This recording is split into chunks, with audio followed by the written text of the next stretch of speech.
حضرت عبادہ بن سامت رضی اللہ عنہ سے روایت ہے، انہوں نے فرمایا، ہم نبی اکرم صلی اللہ علیہ وآلہ وسلم کے پاس ایک مجلس میں موجود تھے۔ آپ نے فرمایا، مجھ سے بیعت کرو کہ اللہ تعالیٰ کے ساتھ کسی کو شریک نہیں بناؤ گے، چوری نہیں کرو گے، زنا نہیں کرو گے۔ آپ نے پوری آیت تلاوت فرمائی، پھر فرمایا، جو شخص اس عہد کو پورا کرے گا اس کا اجر و ثواب اللہ تعالیٰ کے ذمہ ہے، اور جس شخص نے ان مذکورہ کاموں میں سے کسی کام کا ارتکاب کیا پھر اللہ تعالیٰ نے اس پر پردہ ڈال دیا تو وہ اللہ تعالیٰ کی مرضی پر موقوف ہوگا، چاہے اسے عذاب دے چاہے معاف کرے۔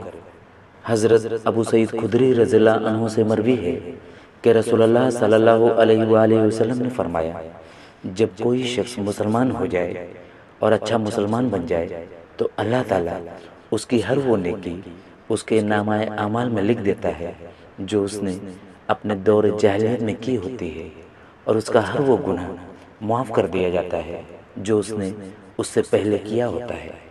پھر اس کے بعد اس کو اس کے اعمال کا بدلہ ملے گا۔ نیکی کا ثواب 10 گنا سے 700 گنا تک ہوگا، اور برائی کا بدلہ برائی کے برابر ہی ہوگا۔ ہاں، اللہ عز و جل چاہے تو اسے بھی معاف فرما دے۔ حضرت عبداللہ بن عمر رضی اللہ عنہ بیان کرتے ہیں، رسول اللہ صلی اللہ علیہ وآلہ وسلم سے عرض کیا گیا، کون سا آدمی سب سے بہتر ہے؟ آپ صلی اللہ علیہ وآلہ وسلم نے فرمایا، ہر صاف دل راست گو۔ صحابہ نے عرض کیا، ہم راست گو کے متعلق تو جانتے ہیں، صاف دل سے کیا مراد ہے؟ آپ صلی اللہ علیہ وآلہ وسلم نے فرمایا، وہ صاف و پاک جس پر کوئی گناہ ہے، نہ کوئی ظلم اور نہ ہی کوئی کینہ و حسد۔